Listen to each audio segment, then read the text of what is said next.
Ecclesiastes. Ecclesiastes chapter 1. When the son of David was king in Jerusalem, he was known to be very wise. And he said, "Nothing makes sense. Everything is nonsense. I have seen it all. Nothing makes sense. What is there to show for all of our hard work here on this earth? People come and people go, but still the world never changes. The sun comes up, the sun goes down. It hurries right back to where it started from. The wind blows south, the wind blows north. Round and round it blows over and over again. All rivers empty into the sea, but it never spills over. One by one, the rivers return to their source. All of life is far more boring than words could ever say. Our eyes and our ears are never satisfied with what we see and hear. Everything that happens has happened before. Nothing is new. Nothing under the sun. Someone might say, here is something new, but it happened before, long before we were born. No one who lived in the past is remembered anymore, and everyone yet to be born will be forgotten too. I said these things when I lived in Jerusalem as king of Israel. With all my wisdom, I try to understand everything that happens here on earth, and God has made this so hard for us humans to do. I have seen it all, and everything is just as senseless as chasing the wind. If something is crooked, it can't be made straight. If something isn't there, it can't be counted. I said to myself, you are by far the wisest person who has ever lived in Jerusalem. You are eager to learn, and you have learned a lot. Then I decided to find out all I could about wisdom and foolishness.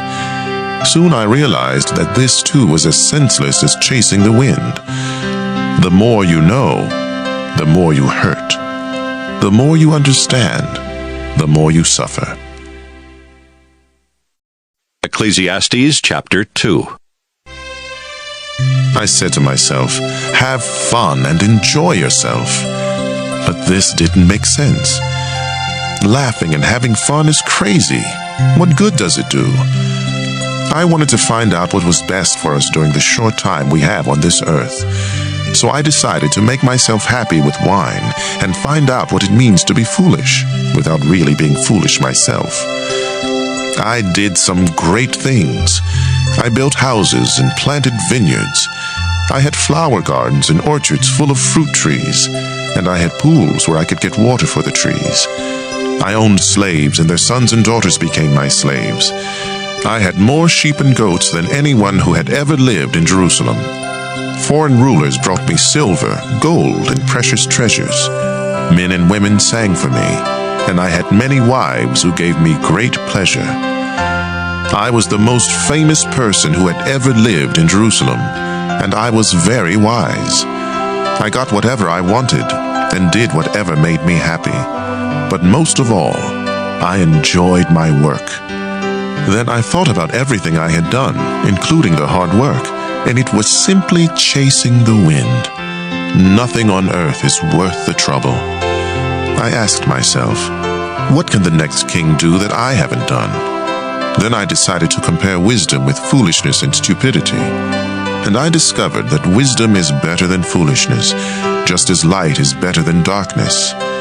Wisdom is like having two good eyes. Foolishness leaves you in the dark. But wise or foolish, we all end up the same. Finally, I said to myself, being wise got me nowhere. The same thing will happen to me that happens to fools. Nothing makes sense. Wise or foolish, we all die and are soon forgotten. This made me hate life. Everything we do is painful. It's just as senseless as chasing the wind. Suddenly, I realized that others would someday get everything I had worked for so hard. Then I started hating it all. Who knows if those people will be sensible or stupid? Either way, they will own everything I have earned by hard work and wisdom. It doesn't make sense. I thought about all my hard work and I felt depressed. When we use our wisdom, knowledge, and skill to get what we own, why do we have to leave it to someone who didn't work for it? This is senseless and wrong.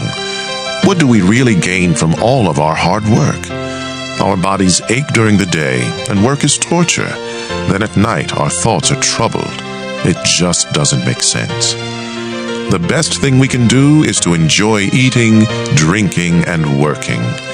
I believe these are God's gifts to us, and no one enjoys eating and living more than I do. If we please God, He will make us wise, understanding, and happy. But if we sin, God will make us struggle for a living. Then He will give all we own to someone who pleases Him. This makes no more sense than chasing the wind. Ecclesiastes chapter 3. Everything on earth has its own time and its own season. There is a time for birth and death, planting and reaping, for killing and healing, destroying and building, for crying and laughing, weeping and dancing, for throwing stones and gathering stones, embracing and parting. There is a time for finding and losing, keeping and giving, for tearing and sowing, listening and speaking. There is also a time for love and hate, for war and peace. What do we gain by all of our hard work? I have seen what difficult things God demands of us. God makes everything happen at the right time, yet none of us can ever fully understand all He has done, and He puts questions in our minds about the past and the future. I know the best thing we can do is to always enjoy life, because God's gift to us is the happiness we get from our food and drink, and from the work we do. Everything God has done will last forever. Nothing He does can ever be changed. God has done all this so that we will worship Him. Everything that happens has happened before, and all that will be has already been. God does everything over and over again. Everywhere on earth, I saw violence and injustice instead of fairness and justice. So I told myself that God has set a time and a place for everything. He will judge everyone, both the wicked and the good. I know that God is testing us to show us that we are merely animals. Like animals, we breathe and die, and we are no better off than they are. It just doesn't make sense. All living creatures go to the same place. We are made from earth, and we return to the earth. Who really knows if our spirits go up and the spirits of the animals go down into the earth? We were meant to enjoy our work, and that's the best thing we can do. We can never know the future. Ecclesiastes chapter 4.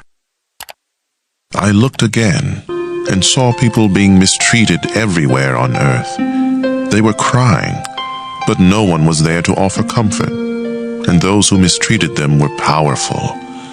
I said to myself, the dead are better off than the living. But those who have never been born are better off than anyone else, because they have never seen the terrible things that happen on this earth.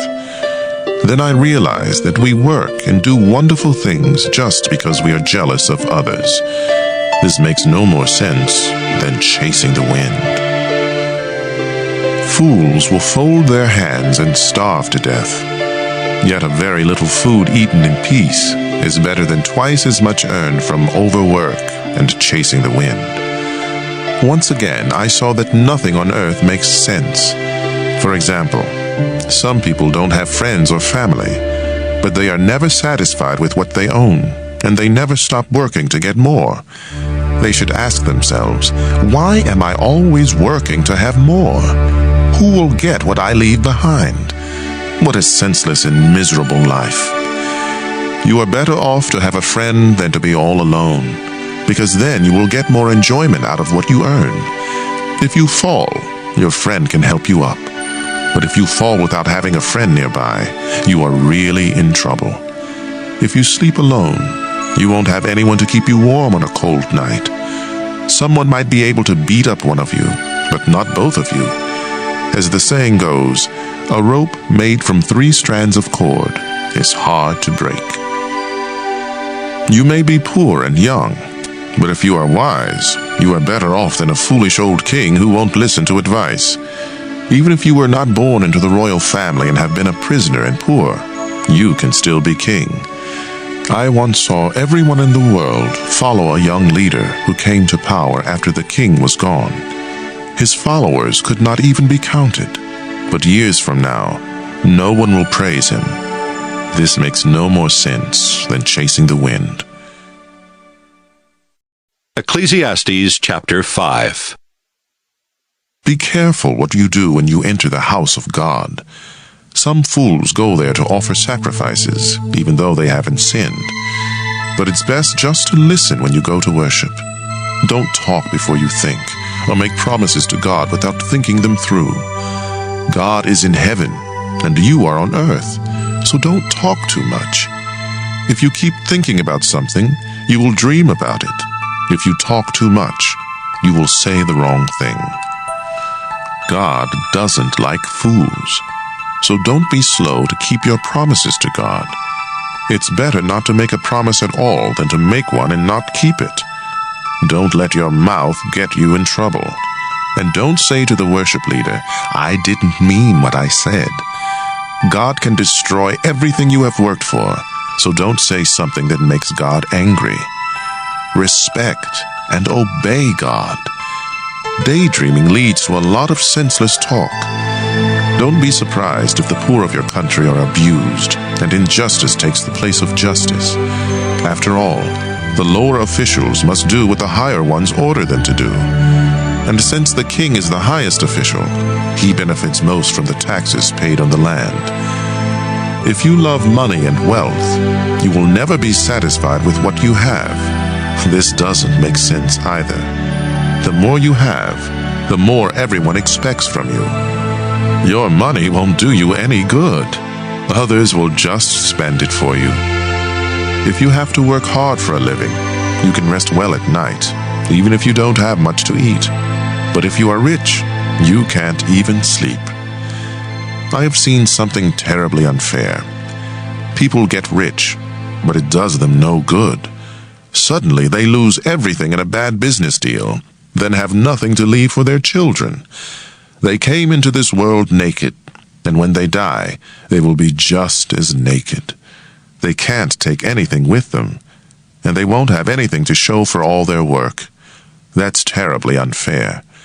They leave the world just as they came into it. They gained nothing from running after the wind.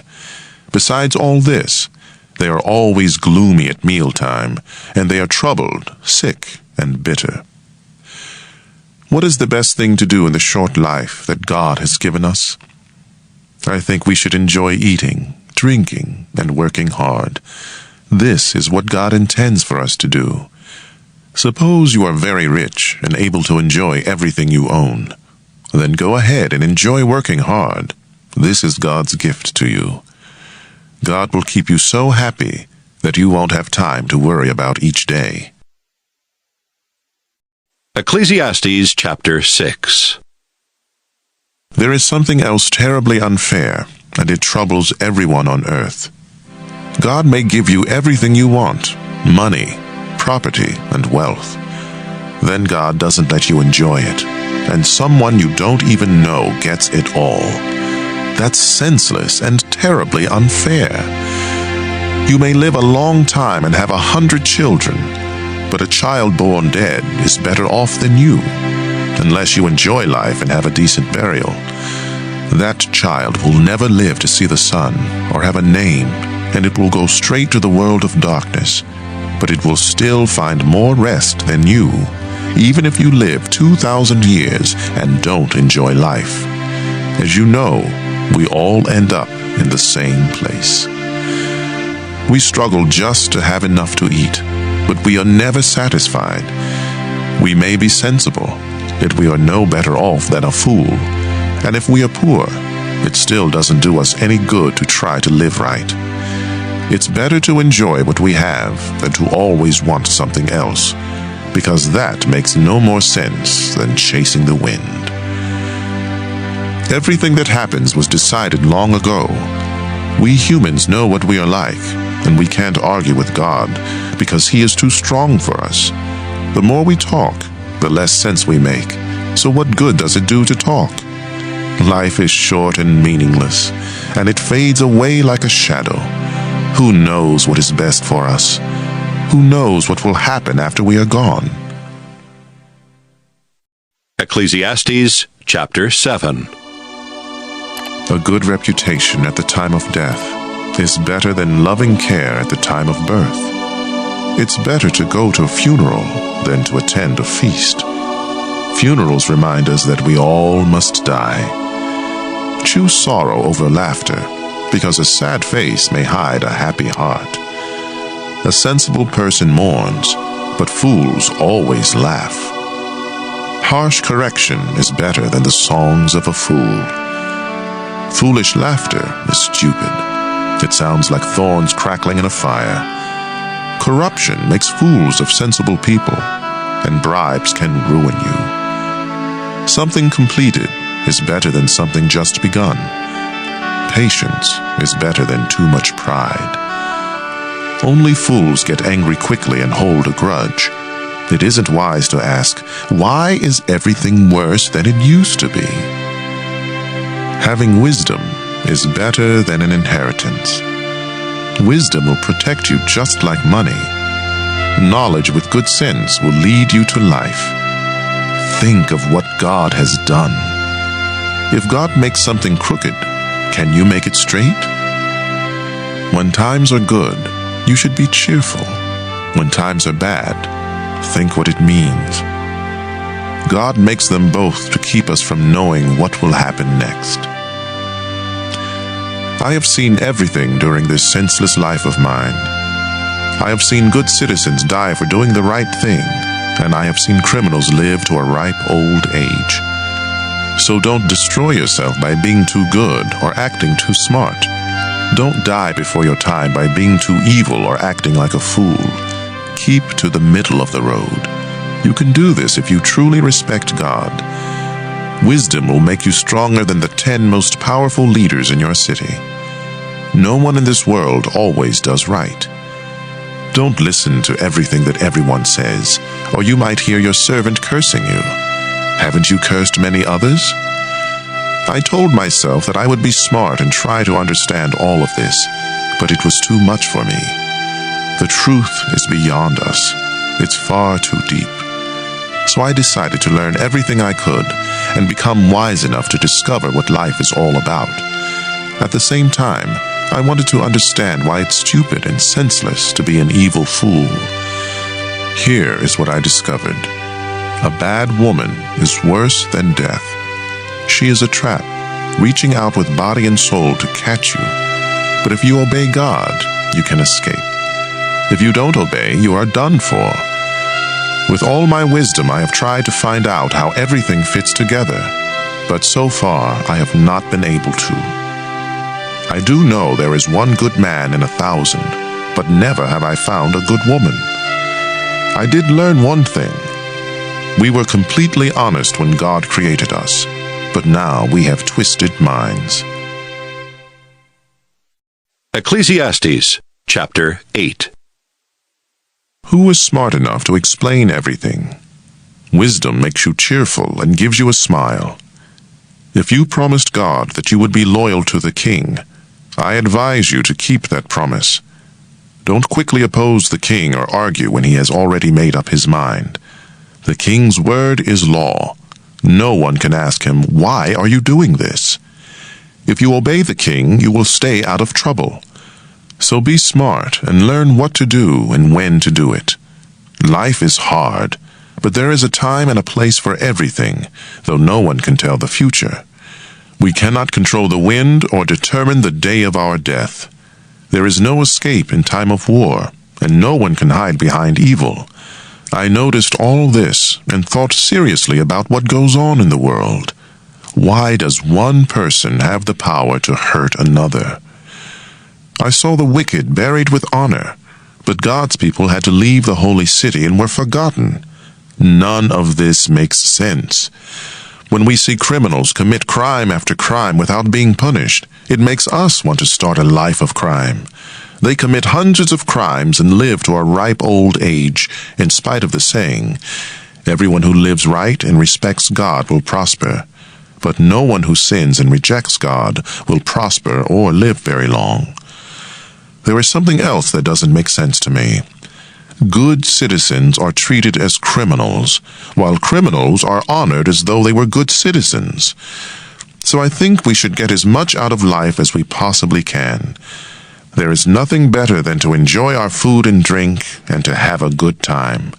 Then we can make it through this troublesome life that God has given us here on earth.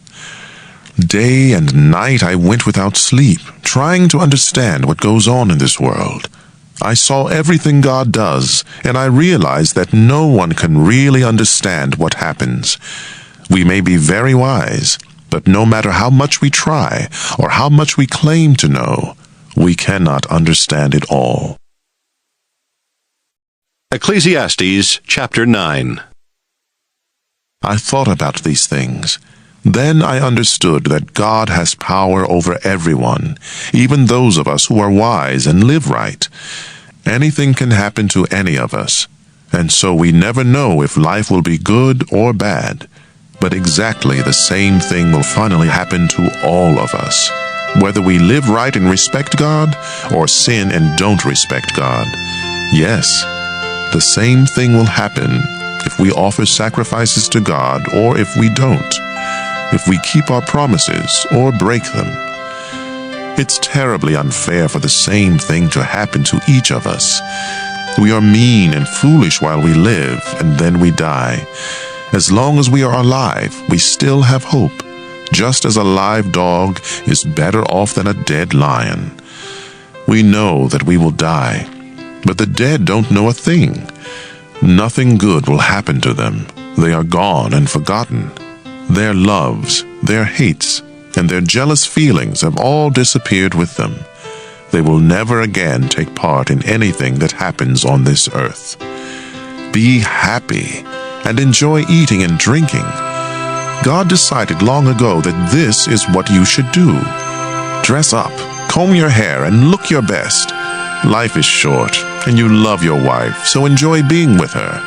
This is what you are supposed to do as you struggle through life on this earth. Work hard at whatever you do. You will soon go to the world of the dead, where no one works or thinks or reasons or knows anything. Here is something else I have learned. The fastest runners and the greatest heroes don't always win races and battles. Wisdom, intelligence, and skill don't always make you healthy, rich, or popular. We each have our share of bad luck.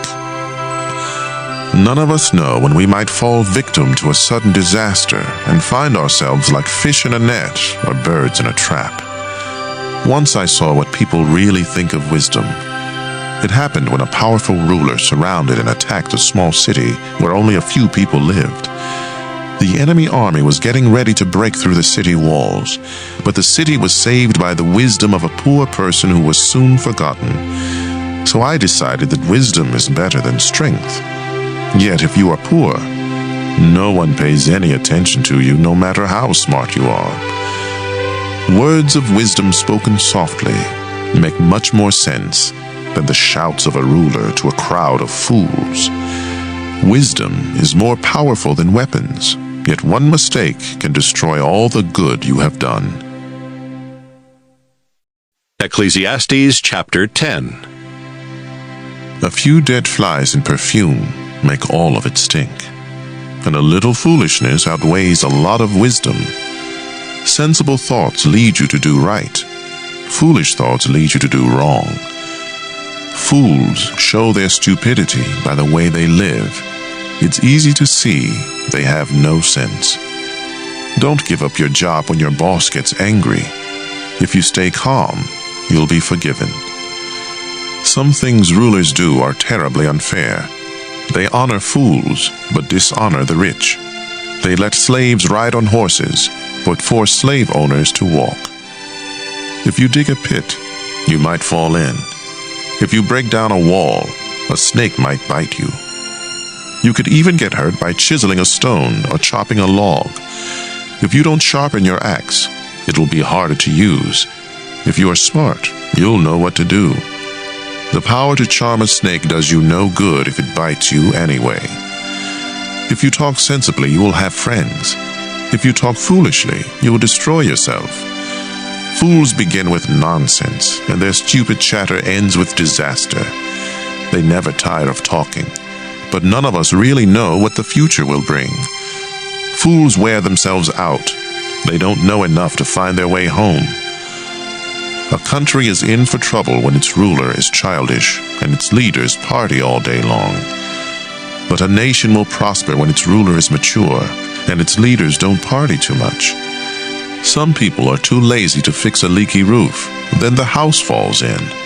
Eating and drinking make you feel happy, and bribes can buy everything you need. Don't even think about cursing the king. Don't curse the rich, not even in secret. A little bird might hear and tell everything.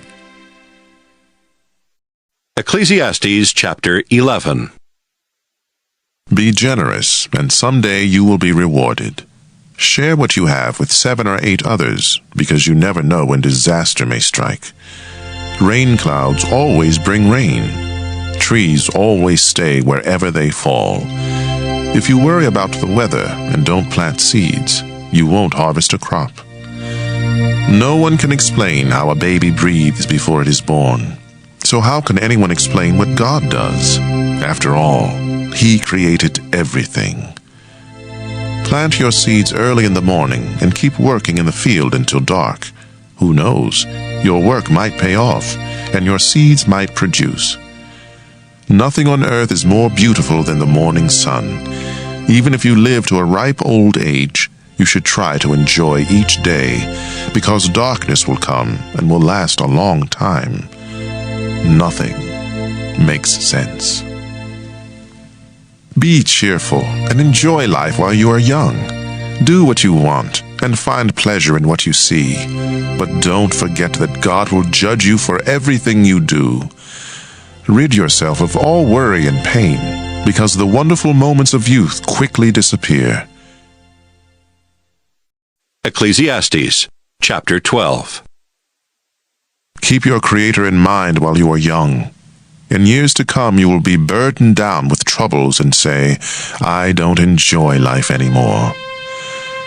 Someday the light of the sun and the moon and the stars will all seem dim to you. Rain clouds will remain over your head.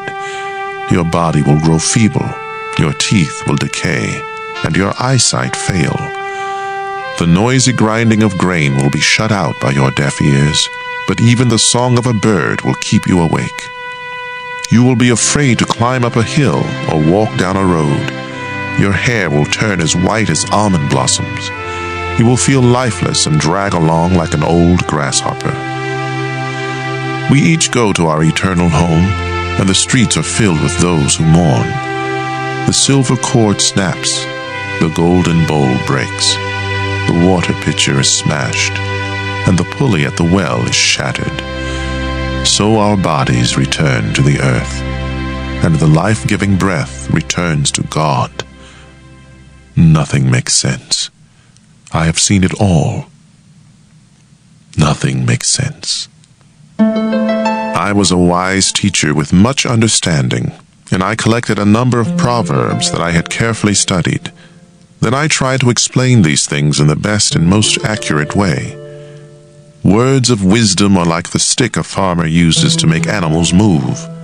These sayings come from God, our only shepherd, and they are like nails that fasten things together.